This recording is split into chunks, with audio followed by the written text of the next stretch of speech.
I've always had like an entrepreneurial itch, which I think stems from like watching Iron Man. In college, I was always like trying to swing way too big. I'm like, I need like the best idea. You could literally just start an Instagram account tomorrow or start whatever, an email newsletter tomorrow. Let's talk about the business side of this for a little bit. So last year you broke six figures for the first time. Are you on track to better that this year? Yes. But the first year, it was a couple $100, I think. It was like total, like 150, $200. Do you think that there's a cap on your audience size for the newsletter? We're not even 10% of the way there. Like, how much could just the newsletter make? Like, 500,000 is pretty realistic. I did want to say, do you consider yourself a journalist? This is funny. So, welcome back to the Creator Spotlight podcast. My name is Francis Zier, and today I'm speaking with Landon Huslig, the creator of Wichita Life, which is, maybe you guessed, a local media company serving Wichita, Kansas. Started out Life 8 years ago as just an Instagram page where he would post pictures of cool stuff around Wichita, and has since evolved into a six-figure media business, which includes a 4 times weekly newsletter, podcast, and a lot more. Landon is a really smart guy. This was a very fun episode. Enjoy. You told me that you felt like one of your edges is your commitment to hand-to-hand combat, and you felt like this isn't something that a lot of like podcasts or newsletters or whatever who do commentary on the space talk about. And I asked you what you meant by that, and you said that early on you would DM 50 followers per day. You started as an Instagram account, Wichita Life. You would DM 50 followers a day on LinkedIn, Instagram, Twitter, and ask them to sign up. That 70% of them would reply. 90% of the people who replied would say yes, sign up for your newsletter. That's about 31 signups, which is the equivalent of about $40 on ads, you said. And I really loved how you like broke down this like really grinding it out behavior into value like that. So tell me more about what you mean when you talk about hand-to-hand combat and why that's an edge. Yes, absolutely. And it is interesting because I really don't know if I've really heard anybody else talk about this method. Like everyone, like I'm in the newsletter club, which I'm sure we'll get into, but like there's a lot of like kind of Twitter gurus now that are either like newsletter gurus or like local newsletter gurus. But everything is like specific, like meta ads, which to be fair, some of these people are getting way cheaper subs than I've ever gotten. They're getting like 10-cent subs. I've never gotten it that cheap. But when I first started, so we started as an Instagram account for 3 years, just over 3 years before I started the newsletter. So it was just social media first. For a year, I just did kind of Instagram, and there wasn't a business behind this. It was just like posting cool stuff around Wichita because all my friends had moved away. And so I was like, Wichita's a cool place. Everyone should stay here. Then I started move back, please. Then I started a podcast. So I did Instagram a year, podcast. And so I've been doing the podcast for 6 or 7 years now. But then a few years later, I started the newsletter. So I had built up a decent following on social media across everything. It's always kind of Instagram and then go out from there. I start Instagram first. But with that, I'm like, okay, I have, let's call it 20 or 30,000 followers on Instagram. Those people already like the content that I'm doing. So when I started growing the newsletter, I mean, the first newsletter was literally just me scraping together like the couple hundred emails that I've emailed to people before. And I'm like, you guys are now my email list to start out. But after that, I'm like, there's this huge audience of tens of thousands of people. Why don't I try to leverage this? And so I would just literally like, I think the way I did it first, you can filter your followers. So it's like the people that followed you first. And so this was, again, I started it in April of 2017. So I would go to the top of the list and like, I recognize a lot of them because they were always liking my posts first when I wasn't very big and they're still around. But I would just go start messaging them and be like, hey, Emily, like you like Wichita Life. Would you be interested in a local newsletter that I just made covering local events? Kind of what I do on the Instagram, but like a little bit more in depth. And like you said, it was kind of interesting to break down the numbers behind that because I say 50. I don't know how many. Some days there's probably 100. It was kind of like whenever I had 15 minutes. I did Instagram, I did Twitter, and then I also did on LinkedIn just because I had a decent like LinkedIn audience growing up in Wichita, going to Wichita State, working corporate job for 10 years. You got the full Wichita network. Exactly. So I'm like, okay, so I can just go message however many people on each of those, whether it's 20 a day on each or whatever. But okay, if you put a value to that then and kind of break it down, I'm an engineer by trade. So analytically, I like thinking of it like that. If there's 50 people that I DM a day, 70% people reply because it's again, on Instagram, I'm like one of the authorities in the space, like one of the top influencers is what people say. So they're likely to respond to an account that's larger. It'll kind of be at the top of the inbox and whatnot. And most people don't get that many DMs. Like as a creator, I think my mind is like a little like warped that like a lot of people, everyone gets a ton of DMs, but that's not the case. I don't think like my personal account doesn't.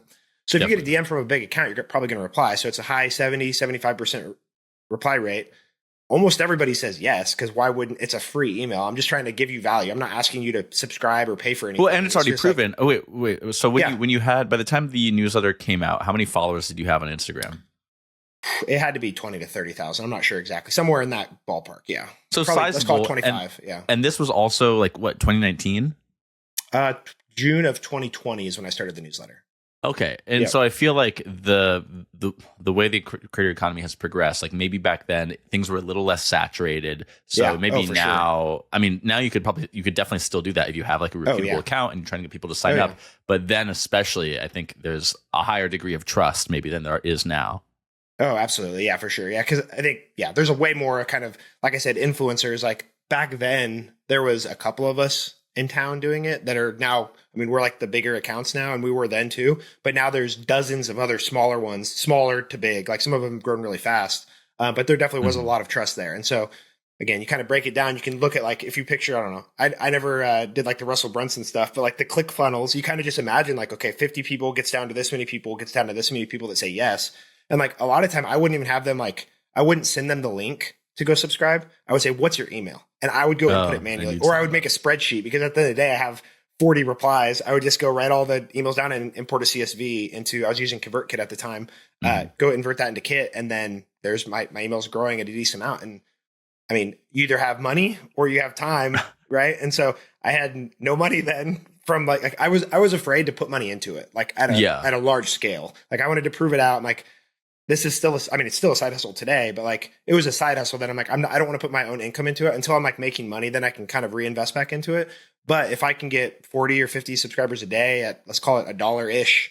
I mean, that's $40 really I don't have to go spend a couple $1,000 a month that I'm saving and how much time would you be spending like, to do not those much. 50 I mean, DMs? 15 minutes, 20 minutes. And that's, it just, I mean, if you think about it, it's like you just go down, first follower, DM it as I went. Like if I did it for like a month straight and I'd doing the same method where it's like, okay, you have to scroll further. Yeah, exactly. I got to scroll farther. I'm like trying to remember who the last person was that I DM'd. Cause then I would be like, go to this one. Okay. Nope. Already DM'd John, already DM'd this guy. Oh, here's one that I haven't DM'd. And then I'd start the list from there and work my way down.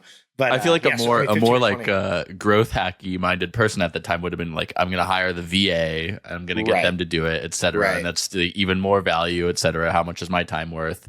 It got to a funny point though. It got to a funny point though, because I would DM some people on Twitter and some people on LinkedIn and some people on Instagram, and they'd be like, you already asked me this on Instagram, because I'm not cross-referencing, and like sometimes the tag isn't like their LinkedIn name. So I would double, and like, oh, well, you already read it. Even better. Thanks for reading. And it's just like an interaction. That happened to me once before at a previous job where I was like in my boss's LinkedIn account sending DMs in a similar way to try to get them to chat. And like I DM'd somebody and then they replied like, oh yeah, man, like, of course, like been a while, by the way. How are you? And then he jumped in. He was like, "Oh, sorry, that was my like biz dev guy." Like, blah, blah, right? Blah. It's like your brother-in-law or something. Yeah, because you don't know the connections. Yeah. But then if you do know them, then it's like easily papered over.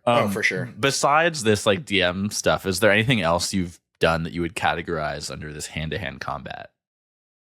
I mean, honestly, I don't know if I've ever talked about this, but just like early days of Instagram, and it's completely different now. But like there was, and I didn't do it a ton, but like, to really kickstart at the very, very beginning, it was like, okay, you start with 0, nobody's seeing your stuff. Even if like Instagram, like the algorithm's different, but like, even if let's say 50% of your audience sees a post, which is like 5% today, if you have 0 followers, nobody's seeing your stuff. So 5% of 0 is 0. Exactly. So I would do a little bit of like the follow for follow stuff. So it's like, whatever, I would just go see another big account or like one of the local news accounts that like we're bad at Instagram then, they're bad at Instagram now, but like they might have 100 likes on a post or something. And I could just go follow those people. And then most of the time they would kind of follow me back. Cause again, there wasn't any like other Wichita accounts. There was a couple, but there wasn't a ton of us back then. So like they would follow back to like, oh, this is cool. Like, oh, a new brewery opened or whatever. So I did that a little bit early on that I would maybe consider like hand to hand. But a lot of it is just like, I mean, messaging people, like, what are you guys interested in? Like, a lot of that, again, it's not scalable, but like to build up and understand what people like early on, that's one of the easiest ways is just literally ask them, what are you guys looking for? Yeah. So, and we can still do that today. Okay. So, yeah. Which, I mean, now you're doing that probably through more channels. You're probably using polls, et cetera. Oh, for sure. Yeah, for sure. And like, that's one thing on Beehive polls. I didn't realize. So I switched from ConvertKit to Beehive the first of the year. Okay. And so I was running polls like through January, and I didn't realize till February that people could comment on those polls as well. It's the best part.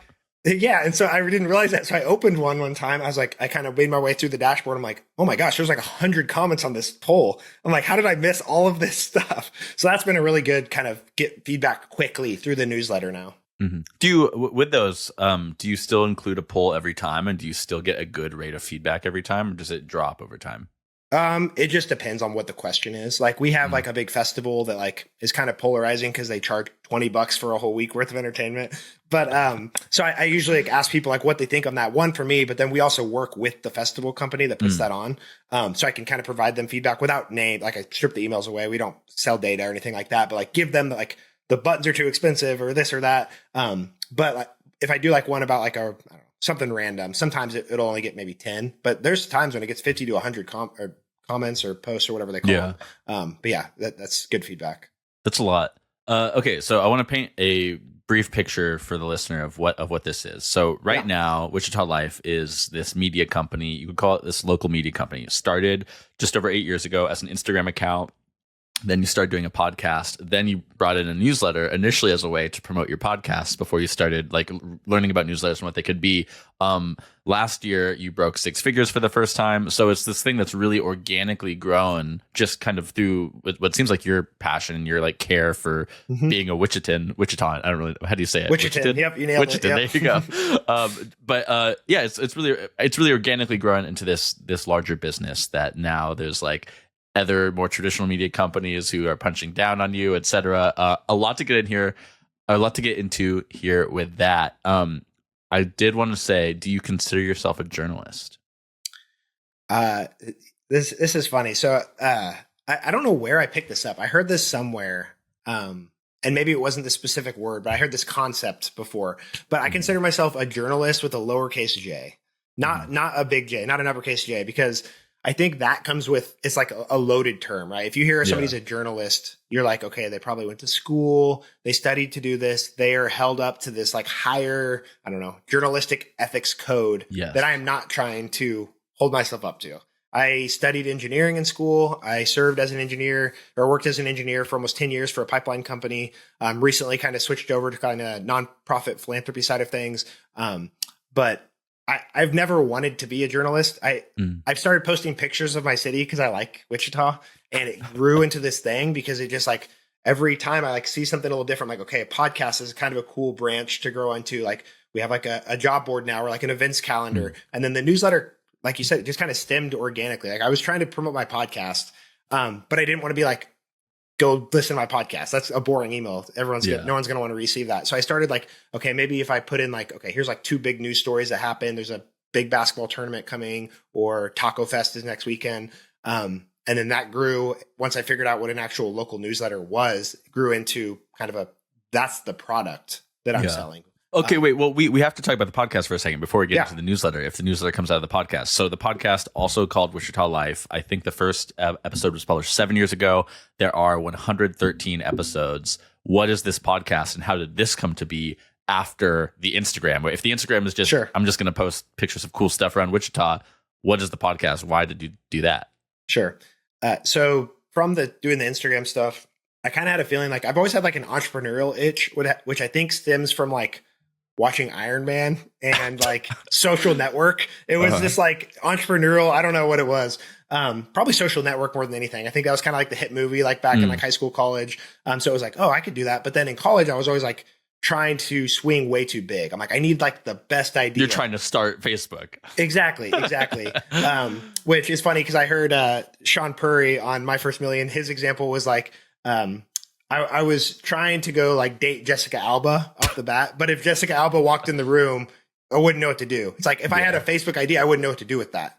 And so you got to start small. And so eventually I just started an Instagram account thinking like, okay, I kind of have this entrepreneurial itch. Maybe I can promote something. If this grows into an audience, maybe I can promote something off the back of this. But again, no plans. It wasn't a business plan or anything. You had a full-time job and you're an engineer that pays well. Like it's not like you're like strapped to like make this happen to survive. Exactly right. And I'd barely even use social media myself. That was the funniest part. My wife was like, I didn't even tell her about about Wichita Life until like we were at like 5,000 followers, and she saw me posting one day, and I was like, I just have so many dumb ideas. I don't want to like tell everybody about it exactly until like it's something. And so it became something, and she's been super supportive of it. But from that, it's like, I'm an engineer. Or worked as an engineer. I had my headphones in 6 of the 8 hours of the day listening to podcasts. So I was like, I could do that. Like I could do a podcast. It's just having a conversation. I was really into like Tim Ferriss, How I Built This, Joe Rogan, like the conversational storytelling podcasts. And so the first one I did, my brother had just come off of winning a national championship at Garden City JUCO. He was the quarterback out there, and he was about to go play D1 football at Missouri State. And so it was like he was home for the holidays. I'm like, hey, let's just record a podcast. Let's talk about this a little bit, and then see if I even like it, see if I can do it. And back then, like, it's super easy to make a podcast. It's super easy to make a newsletter now. It wasn't quite as easy back then. So I was like duct taping together a couple services and like trying to make it work with WordPress and hosting and whatever. But yeah, started just interviewing authors, entrepreneurs, local athletes that have made it professional. And it's been kind of like a creative outlet, which my wife, again, was always surprised. Like as an engineer, like I'm fairly outgoing for an engineer, but like that's not something an engineer does, is go start a podcast. So it was like a way for me to kind of get the creative juices flowing.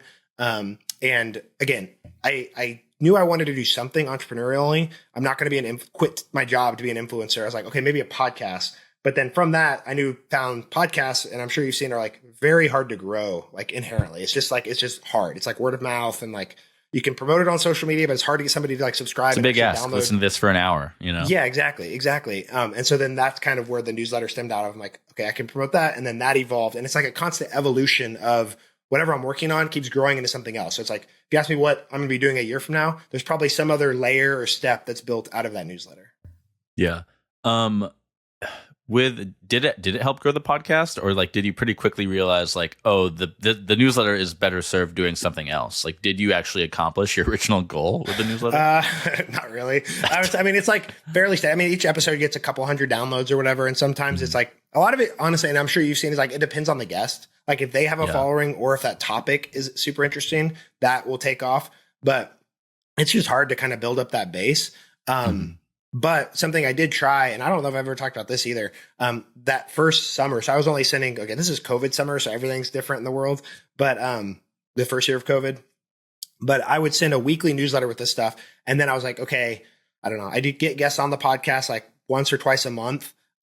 But what if I just like made an audio version of the newsletter, and that's like the Wichita Weekly Update podcast. So back then it was the Wichita Weekly Update newsletter, that podcast version. And I would literally like read it. Like it was, cause like I write the newsletter as if I'm telling a friend. So like it didn't have to be very much different. But I was able to just read that. And like, I have friends that, I mean, even like a year ago, they would ask like, man, I kind of missed when you did that. Like, it was kind of nice. They would listen to it on the way to work instead of reading the newsletter. They're like, I don't get on the phone with you enough. So I really right. like Exactly. Like, yeah. I miss your voice. So I think that there is something to that. And there are some companies that do that. Like, CityCast is one. It's in like Boise and St. Louis and I don't know, 20 other cities. Got a few of them. Yeah. But yeah, so there's something to that. So that actually, when I was doing like a weekly, like every Tuesday, that podcast came out, that started to grow a little bit, but it was like, I don't know, 120 people listen. It wasn't like it was thousands or anything that I could monetize to a degree to make it worth it. And so eventually I dropped that just because, again, back then podcasting wasn't incredibly easy. It's still difficult today, but it wasn't like, it was even harder back then. I'm like, this just isn't worth my time. And my daughter had been born right before that. And it was just a lot. So I felt, you don't want to be an absentee podcaster. Exactly. Yeah.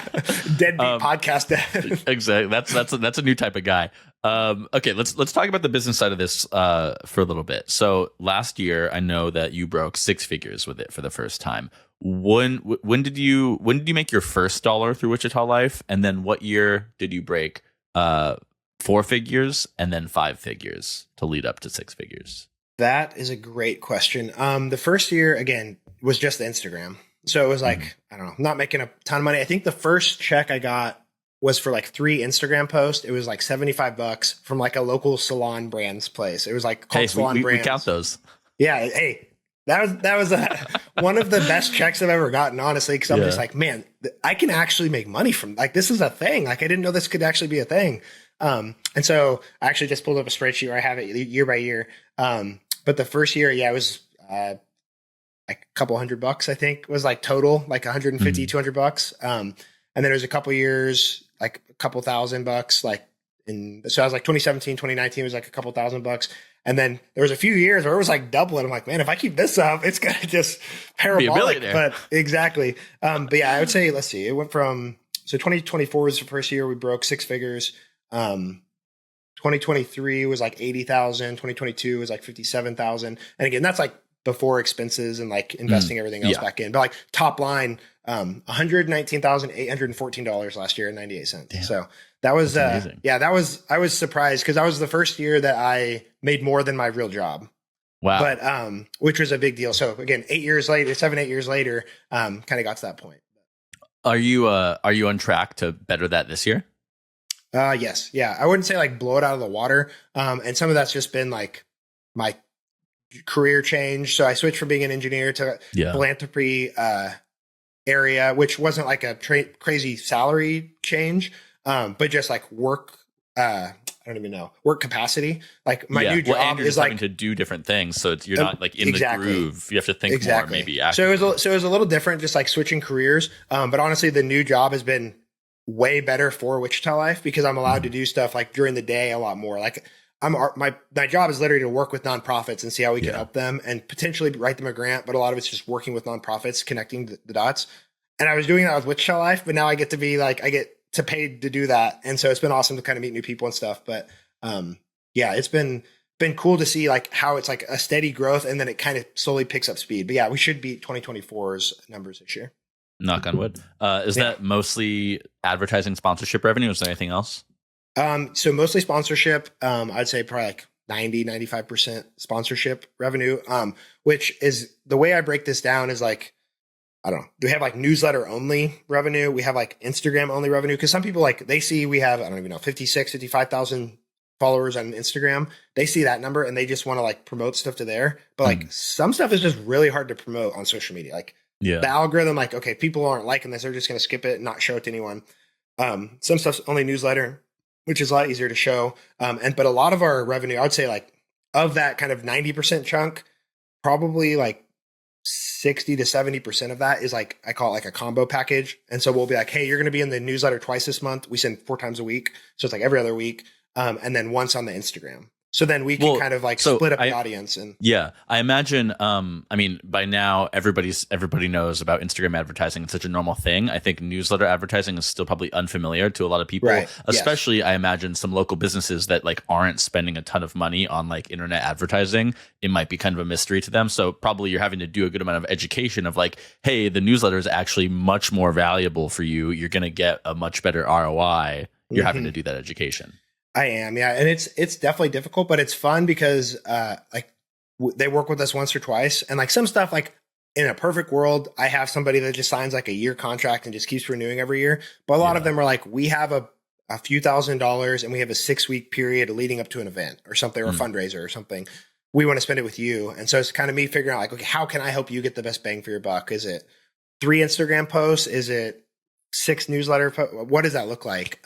And so it's just trying to get creative, like what's going to be best for them. But a lot of it's education. A lot of times I'll just be like driving down the road and I take notes of who's on the billboards because I'm like, these people are just wasting their money. And so it's a dual-edged sword though, because I want to like message them and say, hey, I saw on your billboard, but my newsletter is better. But then I'm like pointing out that I saw their billboard.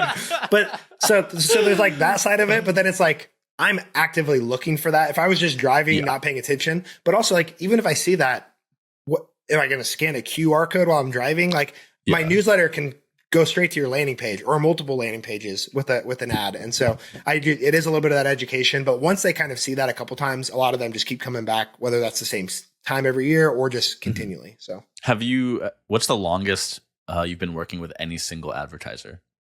I'm trying to think. One of them's like my buddy, so I don't really count that one. Hey, he's been with me since the beginning. But nice. And that one is a little controversial too. I'll talk about that in a minute. But other than that, probably like 3 years. I mean, a lot of them keep coming back, which is awesome. But that one, so he runs a CBD company.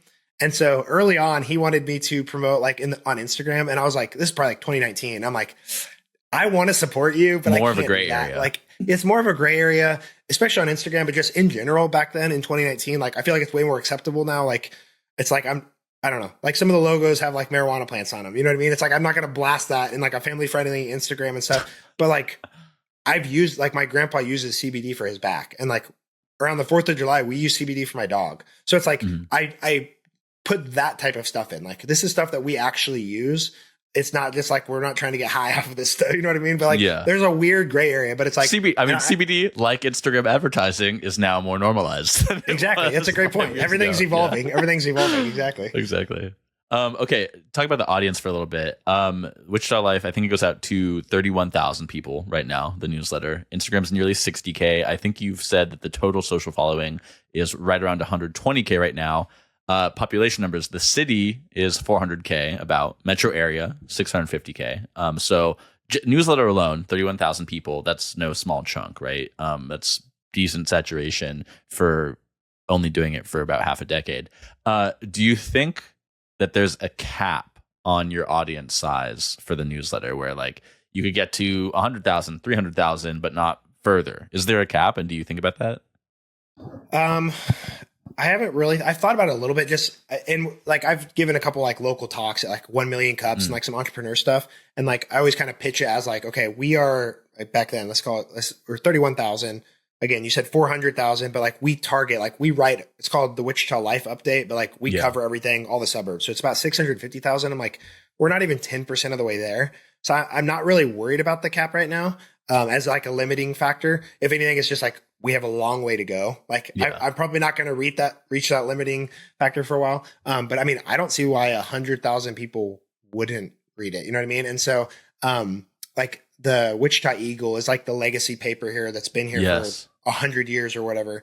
I'm pretty sure we already have like more email subscribers than they do. So I always put that on things when I'm promoting it. But like they send out, I don't know, 50, 60, 70,000 papers a day, whatever the number, probably more than 100,000. I don't know what it is, but it's more than we are. And so it's like, let's call it 100, maybe it's 150,000, but I don't know. I always just try to picture things as we have 31,000, about 16 or 17,000 people read every email. Yeah. Our event center here in town, the record attendance there, which was a Zach Bryan concert a couple years ago, was like 16,500. I'm like, that many people read each of my emails. That's huge. And that's how I always try to reframe it. I'm like, we got a long ways to go, but like that is a ton of people. And that's one way to look at it. And then it's like, you really realize how many people are reading it when you make a grammatical error, and it's very obvious because they let you know. If it's like a dozen people, I'm like, oh, there it is. I definitely had something that was a dumb typo or something. Well, who are the people reading it? Do you know, like vague, or, I mean, you don't have to tell me everything specific, but just kind of broad demographic data. Sure. Like, is it more male, more female, age range, etc.?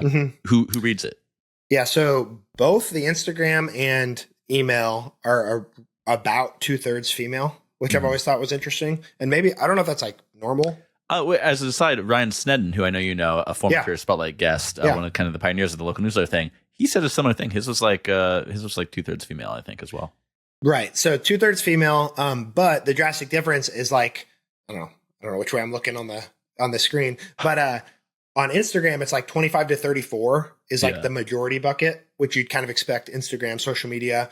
But for the newsletter, it's like 55 to 64, and 65 plus is like 45%. Wow. And then it's kind of even across the other buckets. And I think a big piece of that is because a lot of our newsletter subscribers were acquired via Facebook, which I think also trends older, right? Yeah. Or my other working theory for that is that I just do like I don't do an onboarding survey, which I've heard some people in the community, like local newsletter community, kind of do. But like once or twice a year, I'll just send a survey and get whatever, low thousands, whatever that is, some statistically significant percentage of subscribers. And my other theory is, are older people just more likely to actually respond to the survey? Just like time and get you to do something. Exactly. I think it's like, it does trend that. I think it is more older people, but I think it might be like amplified a little bit based on like older lady might be more willing to do a survey than a 25-year-old guy or something. So I think you're probably right. I mean, I've had a similar thing with age in the newsletter as well, where like when we started running meta ads, we saw that we were getting a much higher proportion of older people. So we had to like occasionally set limits on some of the ads where it's like we wanted a more balanced audience. So we actually had to set that up. Let's talk about the growth of the newsletter for a little bit, though. You mentioned meta ads. I think you started doing that a little more recently. How, I guess, like take me from like I imagine that the first 0 to 1,000 was that hand-to-hand combat we were talking about. Now you're at 31,000. Tell me like the story of the growth, maybe in a few milestones. So like from the 1,000 to 10,000, maybe 10 to 20, 20 to now. Sure.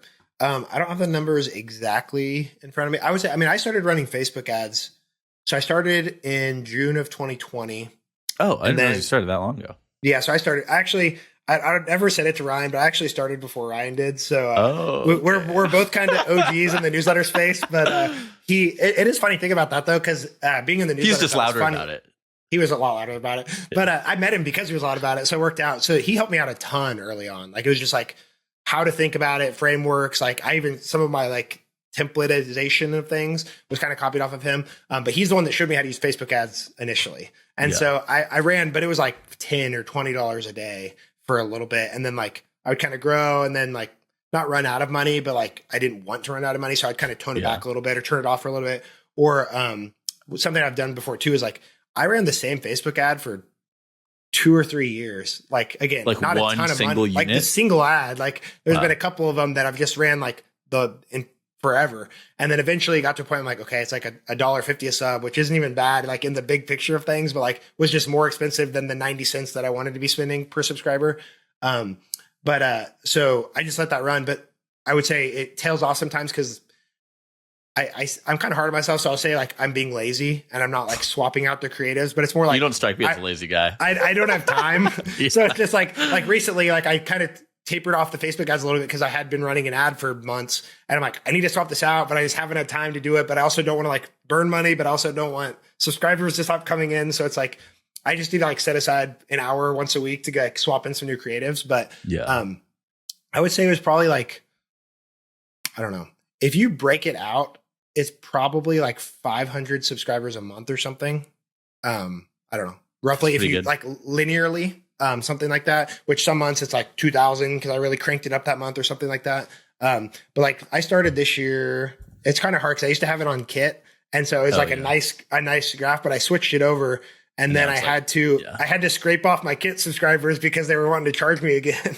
So I had to get below their threshold so I didn't have to pay for it anymore. That's crazy. Okay, so I started January 1st at 23,000. And we're about to cross 32. So that's almost 10,000 subscribers in 6 or 7 months. So 30-year growth in half a year. A third of your the third of your entire current audience, rather. Yeah. Yep, exactly. Yep. And I would say this year I definitely like cranked it up a little bit compared to past years. But a lot of that was just based on like we had a good year revenue last year. Yeah. And I just want to like keep that growth up. So a lot of the stuff, I think I picked this up from Austin Reef from Morning Brew. I heard him say, maybe it was on MFM or like one of the other podcasts he was on. But he had a framework and I think a lot of people have kind of latched onto it and maybe he didn't come up with it, but write, grow, sell. Yes. So it's like, okay, you can kind of sum up everything into that. So it's like write, or like if you want to like bundle that down, it's like creating content. I've modeled my entire definition of what is a creator on this. Matt McGarry was the one who told me about it. But he credited. Yes, I was going to say Matt McGarry. I think his like course is called that, or a newsletter or something. But the writing, it's like I always like I'm not going to miss sending it out. I send it Monday, Wednesday, Thursday, Friday, which is kind of a weird cadence. I don't think anyone else does it like that. But it's going out at 6 a.m. those days, no matter what, unless it's a holiday or like I let them know ahead of time. So like that piece is like checked. Like if I had to stay up till 2 a.m., it's going to get done. Foundation. Exactly. So this is right. And then grow. It's like, okay, I need to continue to grow the newsletter. I can't be stagnant. Like people do unsubscribe every newsletter. Like a dozen people might unsubscribe each newsletter or every other newsletter. And that's the name of the game. And like I used to go and like look at every single one of them and be like, who is this person? Like, why did you that's like scratching an itch after you get a bug bite. You don't need to be doing that. Exactly. And a lot of times it's like, oh, I left my job, so I was just switching. I'm actually subscribed on another email, or like they always had a reason. Like if I ever like met them in person and I knew them personally or something. But then, so there's that piece of it. And it's like, that's pretty easy to slack on though. Like you have to like put some effort in, whether that's organic content, hand-to-hand combat, or paying meta ads. And then selling is like the other piece of it. Like you got to monetize it or the whole engine is going to shut down. So, hey, if you're enjoying this conversation, consider subscribing to the podcast. We release a new episode every Tuesday. All right, back to the show. Talk to me a bit about the early paid growth. I think that paid advertising as a newsletter growth strategy is obviously really reliable. You put money in, subscriber comes out basically. But I think it's probably pretty intimidating to people who haven't done that, who maybe don't have digital marketing experience. But I think there's or to dispel a myth, it's like you can start to grow with like $10 a day or $10 a week even. You need to have a minimum, and $10 a day isn't that cheap really. Like if you for a lot of people, $300 a month, that's a lot. Exactly. Yeah. But tell me about like getting over that hump and being like, okay, I'm gonna start doing it. Was it pretty easy once you just started doing it, or how did you figure out how to do it? It's not that bad. I mean, again, part of it was like Ryan Snedden showing me how to do it at first, because I literally had no clue. Like I had been writing for 6 weeks, but it was like I think I was still going just once a week, maybe twice a week. You were only 6 weeks in when you started doing that. 6 months. 6 months. Okay. Yeah. No, you're good. Yeah. So I wrote and started in June. I probably didn't start till like December or January of 2021. Started doing Facebook ads. But like there's so many like courses or free YouTube videos now that show how to do everything. There probably was back then too. It's saturated. Or like the other thing, and again, I've mentioned it a couple times, but the newsletter club has been super cool because there's, I don't even know, 100, 150 people. I don't even know how many people are in the group now. It's crazy. Yeah. Like I don't use Discord for anything but that group. And there's always like 29 people online. Like no matter what, there's always at least 29, 30 people online, which is nuts because it's all over the world. But there's some people in there that are like, just like wizards at Facebook ads. And so they'll put together like a masterclass to show. And so that's why I kind of ramped it up this year. Cause I'm like, oh, I made this way more efficient. Like I've been kind of burning money, like for better or worse, I've optimized it a lot more so I can get more bang for my buck now. But for people that are just starting out, I mean, again, you don't have to spend a ton of money. You can spend, let's call it $4 a day and then go send a bunch of DMs. Like if you don't have time, then maybe, I don't know, maybe there just isn't the right time to do stuff, but you can kind of scale these local newsletters down to whatever you want them to be. Like, again, I send 4 times a week. Ryan sends them 5 times a week. Michael Kaufman's crushing it. He sends it 1 time a week. You could send 1 time a week and just kind of be a brief summary. I've seen other people, I think it's Gunnar Holm. I've seen him on Twitter. I think he's from like the Netherlands or somewhere, but he started a local newsletter in New York that's literally just like the top 5 events for the weekend. Yeah. And then he, using his Facebook meta ads expertise, he scaled that up and has like 10,000 subscribers or whatever. So it's like, you can kind of do it as big or as little as you want. Like I wouldn't be intimidated by it, I guess. I just try to get started. I want to talk to you more about the newsletter club. I obviously learned about this when I interviewed Michael back in, I think, November. That was, he had started it a few months earlier. Like you said, now it's like maybe up to 150. And it's a bunch of these people who are doing these local newsletter businesses, as you were just describing. Tell me what this community has meant to you in terms of like what it's changed for you. Is there any like specific success you've had by dint of being in this community that you wouldn't have had otherwise? Sure. Number one, I wouldn't be on this podcast if I wasn't a member of That's true. Michael introduced us. Yeah. He introduced us. So that's number one. So I was a guest on one of the best creator podcasts in the nation, in the world. So I was first told about it. I met with a guy on Twitter named Jas Singh. Yes. He is up in Toronto, Winnipeg. Right? Winnipeg Digest. Getting my Canada's wrong. I know. I'm an American. I'm in the Midwest. I don't know my Canadian provinces or states or whatever they have up there. Yeah. But so he's crushing it up there. He's growing really fast. But we had done a couple phone calls just off of Twitter. It's kind of fun who you can meet and just chat with. And again, that's how like Ryan and I met. But through that, he's like, you should join this newsletter club thing. And he's like, it's like $100, whatever. And so then by the time I like finally came around to joining it, he's like, oh, the price is $200 now or whatever. I'm like, I appreciate that though, because I was like, I'm so cheap. I do not want to pay to join. Like, I don't want to pay to take a course. I don't want to like pay to join like a club, but it has been like invaluable. Like it's the best, whatever, $200 I've spent, because one, just based off the Facebook ads, like the insights I got from that has saved me thousands of dollars probably. But just like trading ideas and like what's working, what's not working, I'm having this issue on Beehive. Should I switch to Beehive? Right. So I was on ConvertKit. I was like, everybody else in the club was on Beehive except for me basically back then. So it's like, that kind of convinced me, but, it's just been really cool. Like a lot of people that are going through the same thing. There's some people that are like Michael that are like crushing it with like Monopoly boards and super cool stuff. There's some people that are sending daily newsletters. There's some people that are like literally trying to get off the ground and they're sharing like that they're nervous to get started, and send the first one. But I think it's good to like hear feedback from other people that have been through that or been doing it for like, again, I am not an expert by any means. I am just trying to make things work, but like being able to share what I've learned through the years and like hopefully help them at least take that first step. Yeah, it's funny you say you're not an expert. You're a very humble guy. I really appreciate that about you. Like you saying like, oh, I was doing that before Ryan. You really, I just want to say I really appreciate that about you. Thank you. But it's true though, because like, and I think the beauty of, and I think there are a few people that aren't doing local newsletters in that group, which is just kind of fun to get it a more mix. But the thing that stands out the most is like, there's no one way to do this. Yeah. Like every one of us does it differently, but we can learn from each other. There's some guys that are monetizing really well through like not paid content, but like a paid support group. And like I have that to a very small scale, but not to the extent as some of them do. I'm like, okay, that's something like I need to put on kind of my next to-do list. Like there are a lot of people that want to support Wichita Life, and like we host annual events, which is another kind of monetization path that we have. Don't make a ton of money off of them, but like it gets people in person, which I think again just kind of builds the brand and whatnot. But it's just cool to see how many different ways there are to slice and dice it, and there really is no one way to do these newsletters. Yeah. So if you'll let me to ramble for a second, I think one thing I've noticed talking to you, talking to Michael, talking to Ryan, like you and Ryan both have this engineering background, and then Michael is more of like this kind of startup guy. Maybe you've read this Creator Spotlight issue I wrote a couple months ago. This idea that creators it's just another word for a certain type of digital entrepreneur, and there's kind of like a spectrum of like business person to artist, creator, entrepreneur, right in the middle. And I think that the people who are most successful in the creator economy tend to be the ones who are more entrepreneurial, because it's about building these systems, scalable systems, building like figuring out what's the monetization strategy, how are we doing meta ads. These are all more kind of entrepreneurial things rather than like the more traditional arts creative side. I had this conversation, it was this week's newsletter actually, as we record this week's newsletter and podcast, with this woman, Liz Kelly Nelson, former VP of Revenue and Ops at Vox, and now she runs Project C, which helps journalists like go independent and monetize. And she's interviewed Michael as well. We were talking about this, how it's like there's these sort of two different worlds of like journalists trying to go independent, and then like local newsletter people like you, Michael, Ryan.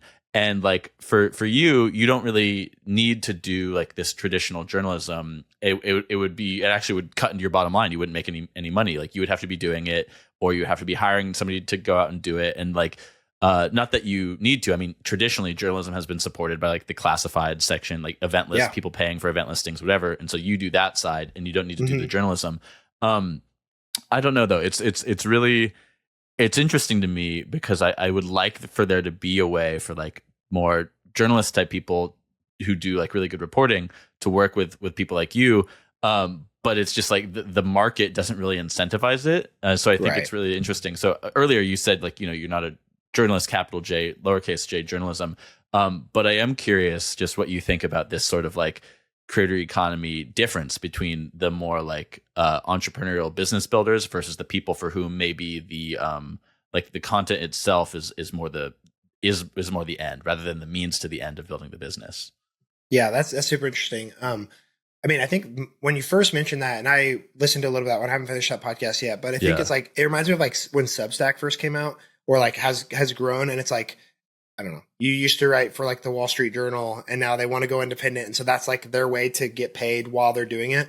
I don't know, I think it is super important because like, again, a lot of the stuff that I do, like our Monday, Friday emails are like local news and events, but it's like I'm going to the 10, 20, whatever local news sources here in town and aggregating the top, whatever, 5 or 10 things, leaving out crime and politics. Don't want to touch those. Like, no, it's not fun. The news that's is what people come enough. to you for.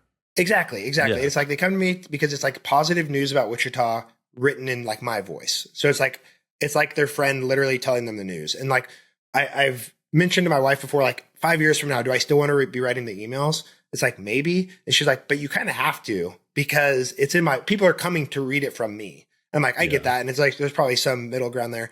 But I think the journalism part is important because, so that's our Monday, Friday ones.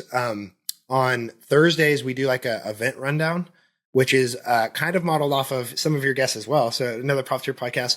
But the first time I thought about doing that was Kate from Cheapskate London. So the way she kind of does it. And so I copied that a little bit, plus a little bit of what Marissa, I don't know, her maiden name is Lavelle, who runs from Boise. She does a similar deal. But I copied that idea from them. And then Wednesdays, though, are what I call, it's a deep dive. And so that's a little bit closer to like what a normal, I don't know, journalist does. And so some of them are just like we have like festivals in town, like a river festival. I'll just kind of give a rundown of what that means for the weekend, like what to expect. But sometimes I'll go dive in, like, I don't think I have one close and handy, but like the Wichita flag logo looks a lot like the New Mexico flag logo. And so like there were some articles like, did the witch back in the day, our producer will put that on screen. Exactly. Did the, I have a blog on it. Did Wichita steal the flag from New Mexico back in the 30s or whatever? And so I wrote kind of a tongue in cheek piece about like, did we steal it? And so it was like more in depth, or like it's culture. Like, it's culture reporting. Yeah, exactly. And so it's a little bit closer rather than just aggregating and kind of adding some sarcasm. So, but I think there is a place for that. And maybe that's like, what does that look like for Wichita Life? Maybe it's like, do I find ex Wichita Eagle journalist that maybe wants to go more independent, and like maybe we send out a paid piece once a week, you know what I mean, or something along those lines, like partner up. Like I already have the audience, how can we help them be independent? Or just anybody. I mean, again, anybody can write a newsletter these days. Like there's so many platforms with Kit and Beehive and Substack and whatever else. I think it is important though. And I think that's something that we need to lean into more. No, I mean, it's one of those things that's just sort of like still in the mix and like undefined. And I think like somebody like you really are kind of paving the way for what like a publication that sustains itself and like can pay the people who work on it. Like you're modeling that. And I mean, as it grows, I'm sure the different things you're doing are going to grow. I do want to talk about your relationship with traditional journalism a little bit. You've told me a little bit about this, and then I've also heard you talk about it on other podcasts. You said that there's even been like, first off, you have a friend named Eddie who runs another local outlet called Wichita EB. And from what I understand, you two are sort of this new guard of media, and he does more like food type of stuff, maybe culture stuff. You can tell me a bit about that. But then there's the Wichita Eagle, which you said been around for about 100 years, not locally owned though. So this is probably a story about private equity, and that's a whole nother angle of media. Oh yeah. I'm saying a lot of things here though. So the question I want to pose to you is, tell me about your sort of like old guard versus new guard relationship with Wichita Eagle and these other publications. Sure. So from the top, so Eddie, Wichita by EB, EB are his initials. He was actually one of the very few people that was doing anything social media before I was in town. And so he's a lifelong Wichitan as well. And so he started, I think I started 8 years ago. He started like 13 or 14 years ago. And so I saw, I was looking at his website and his blog, 2011. He started 2011. Yeah, it's crazy. So he's a real OG for those OGs. It's been fun to see because we kind of complement. He's probably got a bigger audience overall just because his Facebook is so big. It's like 80 something thousand, 85 maybe right now followers. But we've been kind of complimentary. Like I'm a little bit bigger on Instagram. He's a little bit bigger on Facebook. I'm a little bit bigger on email, etc. And so a lot of people would ask like, is he like your competition? And we're friends. I literally text him every day. But we've just gotten to know each other through this stuff, which again is just another perk like of doing something like this. You get to meet so many people and it's really fun. But he's just a good dude. We're kind of in like a similar spot where it's like, we both do this on the side. We both do it for the love of our city. It's like, do we make money from it? Yes. But we also doing it like, if I didn't love Wichita, I wouldn't do this. Like I was doing it for free to little money for a long, long time. And as was he. And so it's been fun to kind of work together on stuff. And so a piece of that is I mentioned this river festival just because it's like the biggest thing in town. It's like 9 days, like Flow Rida came this year. It was a lot of fun. But like we each have our own audiences. But like together, how can we help promote this? Like a lot of people say it's like not cool or not safe or not what it used to be, whatever. But like, I think a lot of those people just haven't been for a while and it hasn't ever been like publicized well. And so we're like, we have the two largest like independent media companies in town. How can we partner up? Brought in a videographer friend of mine, Jacob, who runs Managed to Create. The three of us, how can we promote Riverfest and like show how great it can be? And so we had so many people like, wow, that's amazing. But the coolest piece of that was like, again, we have these large audiences, but like I'm a white guy who grew up in the suburbs of Wichita. I don't reach the Hispanic or the Asian or these other populations. How can we help bring some of those other smaller creators in and help like bring them up? So like on Instagram, you can collaborate. So like they would invite us and the Riverfest page to collaborate while they're creating Spanish speaking content. And so we were able to like elevate some of these smaller creatives through what we called the Kansas Media Collective, which is just a website that we threw up the day before. But it was cool because we worked with like a dozen creators that were smaller and helped them get a platform. But to tie that back into legacy media, back in, was it April of last year? So just almost a year and a half ago. Wichita Life is my wife and I, but a lot of it's my wife helps with social media and shoots down my bad ideas. Those are her primary contributions, which is very helpful, actually. It's very helpful, actually. But I went out and I made like a short form video, so like a TikTok reel of I went to go test to see if the city's service to fix potholes works as they say it does. So they say they'll fix a pothole within 24 hours of being reported. And so it was like almost like an investigative journalism piece, like, will this work? Yeah. And so I recorded, like, I showed like the intersection, I showed the pothole, I showed my Apple Watch, like as a timestamp. And then it happened to be by like in this like kind of historic neighborhood in town, there's like this random red piano right in this front yard. And so that's when I was like driving a classic around, thing. exactly. Yeah. So like if you're like, you're in College Hill, like if you drive by this piano. So I showed that, and that's why I picked that spot. Like there's a lot of potholes in Wichita, but like I picked that spot specifically because like people will recognize where this is at and they can go look at it. So anyways, that went viral. Like I think it's at like 3 million views on TikTok, maybe 1 million on YouTube, hundreds of thousands on Instagram. So it was super cool. And like so many comments of people from all over, like, man, I wish my government worked this fast, blah, blah, blah. I'm like, okay, that's cool, whatever. But the news invited me out. There's a couple of main news channels here. They invited me out. This was probably like a Wednesday. Invited me out Sunday morning to do like a quick little blurb that'll be on the nighttime news. I was like, oh, sure, that's awesome. Like, I'll be on the news. Like the first time we were on the news was KSN. Like for the first 2 years, we didn't show our face on our Instagram at all. And then one day we like made a reveal of who we were, and it went like mini viral. And so the news had us on then as like a fluff piece, which was super cool. We were appreciative of it. So this was like my second big news piece. And so they have me out and they're like, so like, this is awesome. Like, what made you think to do this? I'm like, I literally just wanted to see if it worked. Like it did. I didn't call them ahead of time. Kind of doing a thing. Yeah, exactly. And so then it came out. He's like, so like, do you work with the city? And I was like, I do work with like the city of Wichita government. He's like, so you like, is this a paid post? And I was like, this isn't a paid, like they paid us to do a couple posts a month and a couple like email spots a month, but like they didn't pay for this specific post. They weren't like, Landon, go check the pothole system and see if it works and tell us whatever. It was all independently done. They didn't even see the video till it was at 1 million views on TikTok. Wow. And so anyways, instead of the nighttime news saying local guy, like a cool story, like local guy goes viral, it was influencers paid by the local government propaganda or something like that.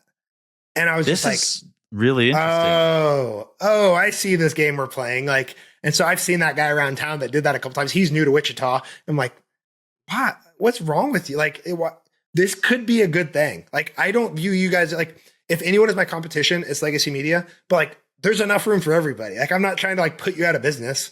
And so it's like, why are you doing that to like degrade what we're doing and what we're trying to do? Like, I get to him who's probably like, oh yes, this is like a juicy, like breaking story. I'm like, you asked me and I told you. I didn't lie. I didn't even try to hide it. Like, it wasn't like it was a hidden thing. And so anyways, they like pulled like the public records of everything. Cause like if any, whatever, government email or unless it's like whatever, classified. Some Freedom of Information Act stuff. Exactly. Yeah. So like they requested these emails and like, they read through them all, saw that we made $1,000 a month from this deal. I'm like, okay, first of all, it's pretty cheap for our services. So you should be paying us a lot more than that. But it was funny because that was like the 5 o'clock news. And then they did like a follow-up for like the 10 o'clock news. So they went out and like asked people on the street what they thought. And every one of the people that they talked to was like, seems like a pretty good deal for the city.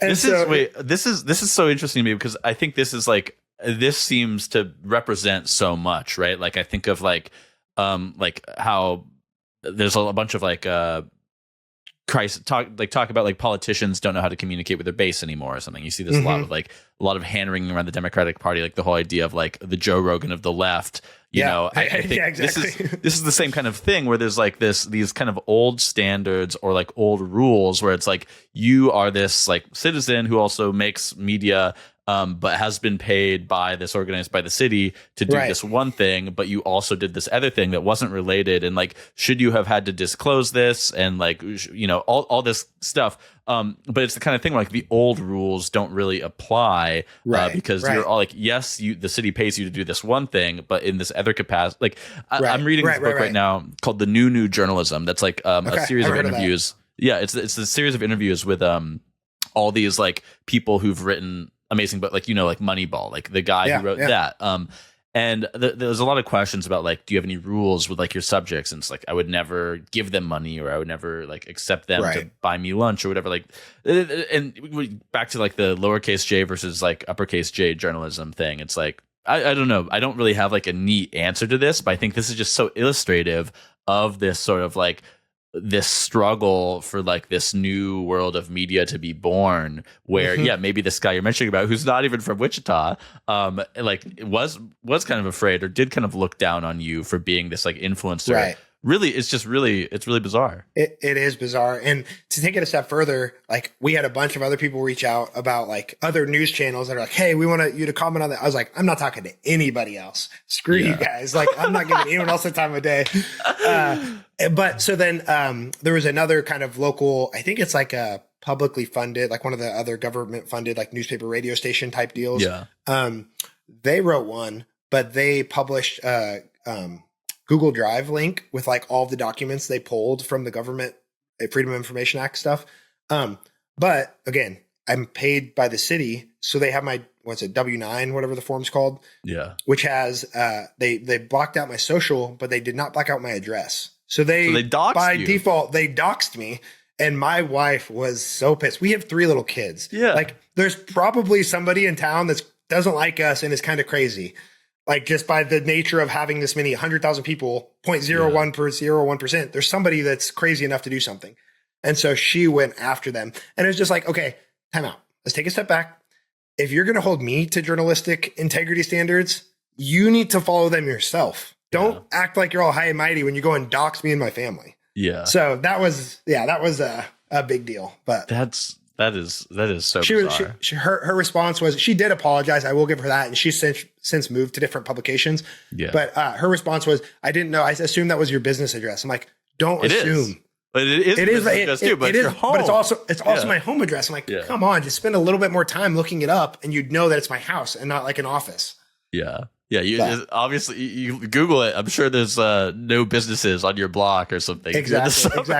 It's literally a neighborhood. But it was funny because like I was telling this story. We host like a annual party every year, and so this was like the party was like 2 weeks after all this happened. So everybody was talking about it, and one of our friends that we've met kind of through doing Wichita Life stuff. She's like I don't know if she's like the part of an attorney office. She's an attorney, and she's like, you need to sue them. Like they doxed you. That's illegal. That's not what this is. And I'm like, I don't need to go after them, but like they do need to know. Like you can't do that. How do you not know that? Like I know that. Okay. Pivoting a bit. Something I wanted to bring up earlier, but we were in the middle of it.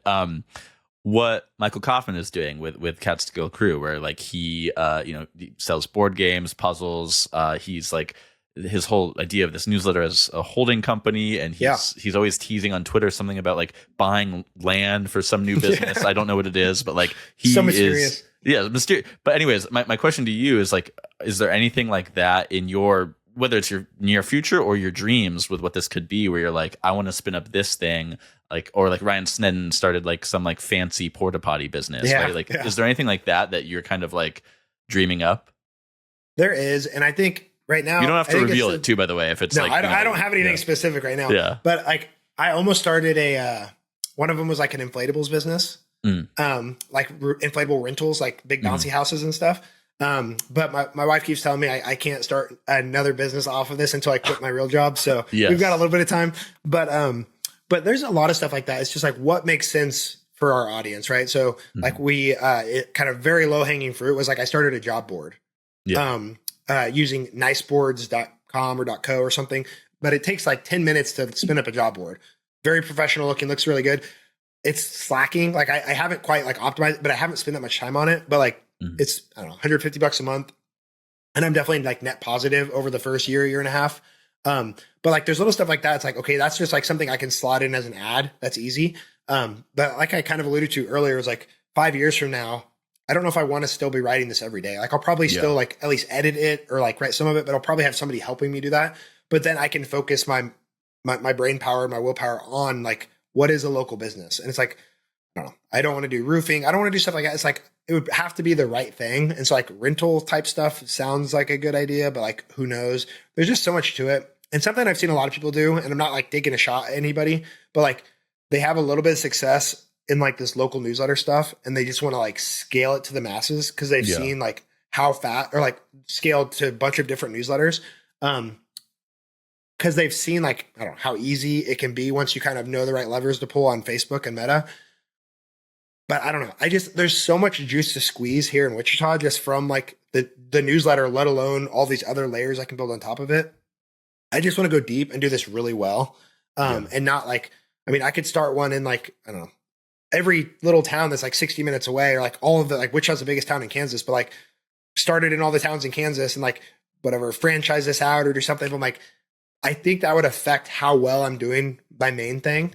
And like, it's so fun. Like I remember when Ryan was first talking about like the porta potty stuff is like, man, should I do that? Like I'm already in with all like the people that run the festivals and stuff. I'm like, stop. Shiny object syndrome. Like just focus on the newsletter. Like until this is like optimized as much as it can be, which it's not. I think something like going into this conversation, I thought we might talk about. So I kind of thought about it a little bit, but like, okay, we talked about like how big it could be audience wise. And it's like, maybe that's 100, maybe it's 200,000, maybe it's 300,000, which is like half of the metro population. But like from like a dollar standpoint, like how much could just the newsletter make? I mean, I think like $500,000 is pretty realistic. Based on like, okay, right now I only send 4 times a week. So let's say I max out the ads on here. I can add a 5th day pretty easy. I'm sure you can raise your ad rates at some point. I can raise my ad rates, but like just add, if I keep everything the same and I just add an extra day, that's 25% bump, right? Yeah. So it's like a 5th instead of just 4 days. But it's like literally just breaking it down. Like even if I'm taking off some days for holidays, let's say there's 50 weeks and it's like, okay, to make $500,000, I only need 10,000 a week. That's 2,000 a day. And like, if I'm sending out to 100,000 people, there's probably somebody willing me to pay, even if that's 2 ads. So $1,000 a piece for 2 ads, like, that's going to be pretty dang easy to sell. We'll go back to Ryan. Like one of his main advertisers is some like luxury real estate broker. Exactly. Or something like that. It's like, I'm not terribly far off from this anyways. So it's like, if I just optimize it, sell 2 ad slots a day, 5 days a week for 50 weeks, I hit $500,000. So it's like, you just break it down. I'm like, am I there yet? No, but I'm not far off. And that is like a pretty easy within a few years. I think that's where we're at.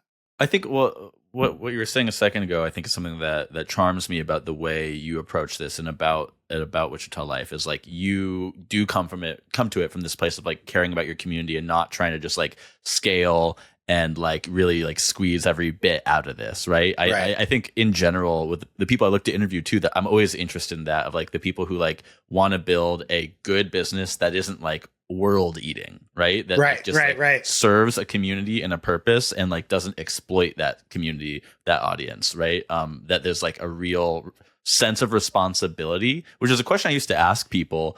And then I stopped because I didn't always get good answers. I would ask people like, what responsibility do you think you have to your audience? And I haven't asked anybody this in a while, but I want to ask you, like, is this something you think about and you've defined for yourself, your responsibility to your audience? Sure. And to your point, I think it is like a feature, not a bug, to intentionally kind of cap that and like focus on just Wichita and like what we can control. But do I feel a responsibility? Again, it's like part of it's like, I don't know, it's like when they ask like a NBA player or something like Kevin Durant, they're like, whatever, you're not a role model. He's like, I don't want to be a role model. That's not what he tried to be. Exactly. But like at some point, like if you have enough influence and reach, you do have some responsibility, right? So like I can't just go post something, not that like well, in the same way, just interrupt you for a second. In the same way that the reporter who reported your home address, she had a bigger enough audience. There was a responsibility to dox you. Exactly. I'm not going to go post this girl's address. I have a responsibility. That's not okay. Like, and I think it's just like having some sort of internal moral compass of like what is right and what's not right. And I think some people too, and this is not to bash on again any other newsletter, but like some people like won't promote certain things, won't promote like a GoFundMe, but like there might be like a bad accident and this family has a GoFundMe. I'm like, okay, I can plug that in the newsletter. Like there might only be one person that's interested in that, but if that one person is willing to donate to this GoFundMe, it's probably worth it because it's going to help that family in the long run. Like somebody's not going to unsubscribe because I put a GoFundMe for like a family in there. And so it's just, there is some responsibility. But yeah, I think it's a case by case for everything. So you are just over 8 years in now since you started the Instagram. 2 years, I think. April after next, you will be 1 decade in, which is a pretty big milestone. That's crazy. What would you like to mark that milestone with? Is there some goal, some like revenue, audience, whatever, something more abstract? What would you like to mark a decade of Wichita life with in 2 years? That is a great point. That's a great question. So we host an annual party, and we've talked about it. My wife was an event coordinator prior to us having kids. So she helped with weddings and stuff. So she's a huge help with that. But it is like a lot of work to throw these like bigger parties. And so we're like, do we want to do one? We may or may not do one next year, but like, we're like, for 10, let's go big. Let's figure out what that is. Yeah. But I mean, again, 2 years, I've been saying for like 3 years, I'm like 12 to 18 months away from quitting to go full time. Just like a perpetually moving 12 to 18 months.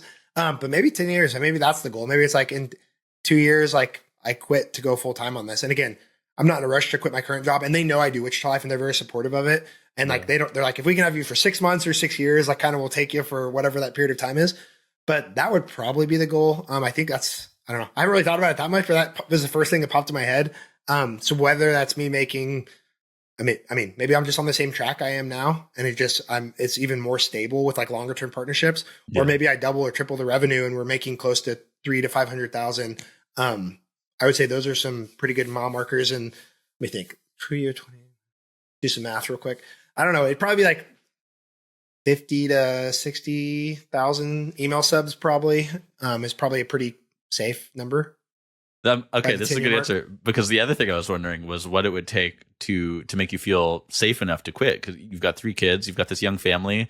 You when we first met like a month ago, you brought this up to me that like you kind of like would lean in when you would listen to this podcast, and people would talk about like the moment they quit their job to do the thing full time or whatever, because it's like this dream that always feels out of reach for you. So I'm happy to hear you say this. You'll have to clip this I will. and look back in 2 years.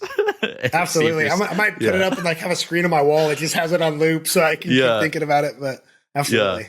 So I mean, I think that's a good way to mark the decade. I think so too. Last thing, have you ever almost quit doing this? Not quit your job to do this full time, but like, I mean, it's obviously, I'm sure your work-life balance with this job, family, is not always, or like maybe it's balanced but completely full. Have you ever gotten really close to quitting and just like doing your family life, doing your job, having some hobbies, and that's it? I honestly, I would say there's times when I've been close to burnout, but I've never almost quit. There's times like it's 11 p.m. and I haven't started my newsletter. I'm like, yeah, this sucks. But like most of the time, like I look forward to writing. Like I think about it probably way too much. But I think it's just, I don't know. Some people are like building these local newsletters to try to sell them off in a year or two. Like my vision is more of, what does this look like in 10 years? What does this look like in 20 years? Like, how big could this be? Is it reaching 250,000 people? And like, that's how every single person in Wichita opens their, like starts their morning, is reading the Wichita Life update. And then from that, it's like, literally the sky's the limit. Like, not that I want to be a celebrity, and I don't want to be a celebrity whatsoever, but like people would know like, oh, what you want to be as a pillar of the Wichita community is what it sounds like. Right. And they know they can trust Landon. Like I built up enough trust over 8 years, 18 years, 28 years. Like they're like, wow, Landon's been doing this forever. This is awesome. Like there's been people like in the legacy media. It's like I used to, or what's his name? Like Bill Simmons used to write for Sports Illustrated. I used to flip to that page to read his articles in Sports Illustrated because I knew I liked that every month. So it's like, I want to be kind of, like one of those pillars. But honestly, I've been close to like maybe getting like temporarily burned out. But I think a lot of that's like, I need to understand my limits and kind of bake in some time. So whether that's like, I take off a couple of days at Christmas, take off a couple of days around the 4th of July. In January, we took our kids to Disney World, and I didn't want to take my laptop because it's heavy, and I've already carrying so many bags of kids. And you're not just talking about the physical weight, the heavy burden of the laptop. Oh yeah, that's not a vacation. That is a lot to take kids to Disney World. But the way I was able to handle that with the newsletter was like, okay, whatever. Saturday, I can pretty much write Monday's email. The Wednesday email is a deep dive, so I can pre-write that because it's not based on news. Thursday is an events newsletter. So I already know basically what events are going to happen next weekend. So I pre-wrote all of those emails. And then I just said in the Thursday email, hey, I'm not going to send an email tomorrow on Friday. I'll see you on Monday. I don't have to explain why. It's my newsletter. I can do whatever I want. But I just told them I'm not sending one. So then I didn't think about it for a week. And so then I come back, whatever, on Saturday or Sunday, I got to write one for Monday. But like I've had a fresh brain for a week of doing this. So it's kind of refreshed, ready to get back at it. I went camping recently and I didn't bring my laptop and I barely looked at my phone. And I know that feeling. You need to refresh. It's last question I want to ask you. We've been talking for a while. If you were doing this all over again now, you're like, oh, I love Wichita and I want to somehow engage the community. Would you start with an Instagram page again, or how do you think this would all start today? Yeah, probably Instagram's the easiest, I think. I think it's even today. I don't know. I think so. I mean, I would probably do it in tandem with other stuff. So like, again, I use Instagram, and then like if I make a short form video, that's going on Shorts on YouTube. That's going to TikTok, going to Facebook. But I always come back to that as kind of the base. I would start in Instagram. In the newsletter club, I've seen guys that have grown like way faster than I grew. Like mine's kind of been steady, like a few big blips here and there. They're growing extremely fast, just like trying different content. Like there's green screen people like Jacob Espinoza and What's Happened in Salem. Like he's doing green screen stuff and is at like 30 or 40,000 in like 6 months. And like Jas in Winnipeg has done a lot of different things. And grown a lot. And then there's Michael Kaufman. He doesn't even use Instagram really, but he's crushing it. So it's like, It's really whatever you want to do. If you hate Instagram, if you hate making content, that type of content, don't do it. Just write an email or like use Twitter or Threads or like, there's so many options, whether it's written, video, podcast, Canva, graphics, like, or leverage AI, which is a whole nother thing. But there's so many options. I personally would start with Instagram again. But I would probably kind of start the newsletter and the Instagram in tandem. I think there's a good lesson there, which is like both in that and you saying that, you like doing Instagram, you like doing the newsletter, but also what we were talking a second ago about you just care about Wichita. I think like the only way to be successful in this, the competitive creator economy, attention economy, is to spend a lot of time doing it. And the only way to spend a lot of time doing it is to really care about it and enjoy the things you're doing. Right. And I always say like the only piece of advice that really matters in this arena is like just do it and then keep doing it over time. But that's the other side is you're not going to be able to do that unless you just really love what you're doing. Yeah, I would say you just have to get started. I think I've been on a couple other local podcasts in the last year or two. And I think that's the thing I keep coming back to. Like in college, I was trying to take such a big swing, make the next Facebook, but like I was waiting on the idea, but it's like you could literally just start an Instagram account tomorrow or start an email newsletter tomorrow and just get started. What you're just saying just now reminded me of I think it's Naval quote, but it's like productize yourself. Like nobody's going to be better at being you than you are. And so just do that. Like again, the newsletter. Am I the best lowercase j journalist in Wichita? Am I the best at like content creation and stuff? I'm not, but like I can infuse a little bit of my personality into those emails and stuff. And so people like receiving those. And I think it's just like putting a little bit of yourself in that. And maybe it doesn't work at first. Like none of us are simple beings. Like we all have a lot of stuff, like might be the dad jokes or whatever, like certain experiences, but like we all have kind of our own take and perspective and kind of view on the world. How can you kind of use that? And if it doesn't work, again, there's so many different angles you are personally taking, let alone everyone else. Just kind of put that into the work. Perfect. We'll end it right there. Landon, thank you. This was such a fun episode. Yeah, I appreciate it, Francis. This was awesome. Thank you so much. Perfect. Listener, we will see you next week. Thanks again.